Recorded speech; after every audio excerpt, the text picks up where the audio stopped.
এই যে অসাধারণ কিন্তু জালি ভাজাটা হয়ে গেছে, অনেক সুন্দর। এখন দিছে গাজীপুর থেকে আনছিল সেই জালিটা, আজকে 2-3 দিন হয়ে গেছে, খাওয়ার সময় এই পাই না। এখন চাকচাক করে ভাজি করব তেলের মধ্যে। আর জালি ভাজা কিন্তু মজা লাগে। আর আমি কিন্তু এটা ছিঁড়ি নাই, এই চাকু দিয়ে কেকড়াই নিছি, কাটার আগে দেখি না ছোট্ট একটা জালি কিন্তু সুন্দর একদম কচি, আর খাইতে কিন্তু এটা মজাই লাগবে। এখন লবণ হলুদ মরিচ দিয়ে দেবো গুঁড়া। আর এখানে প্রেশার কুকারে ডাল বসাইছি, আজকে টমেটো দিয়ে ডাল রান্না করবো। ফ্রাই প্যান বসাইছি,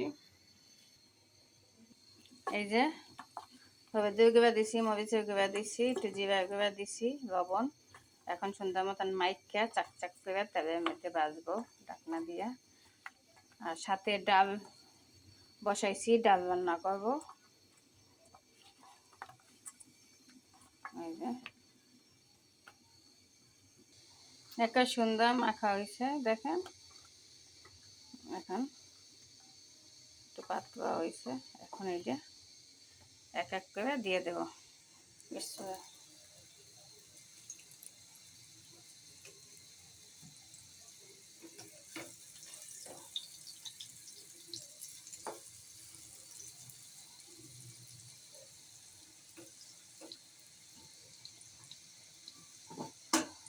এই কটা আছে পরে দেবো, বেশি দিলে ভালো হইবে না ভাজা।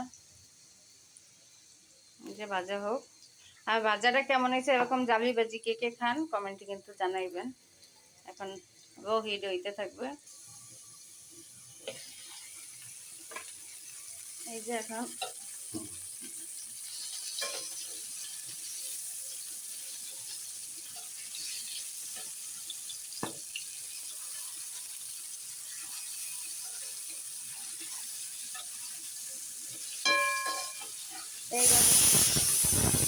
এইভাবে ডাইরেক্ট দিতে আছে প্রেসার কুকারে।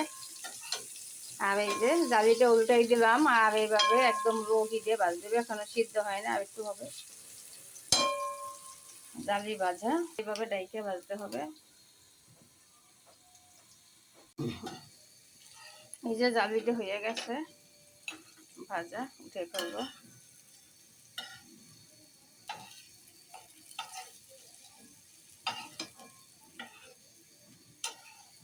এই যে আর একটা আছে, এই যে অসাধারণ কিন্তু জালি ভাজাটা হয়ে গেছে, অনেক সুন্দর। এখন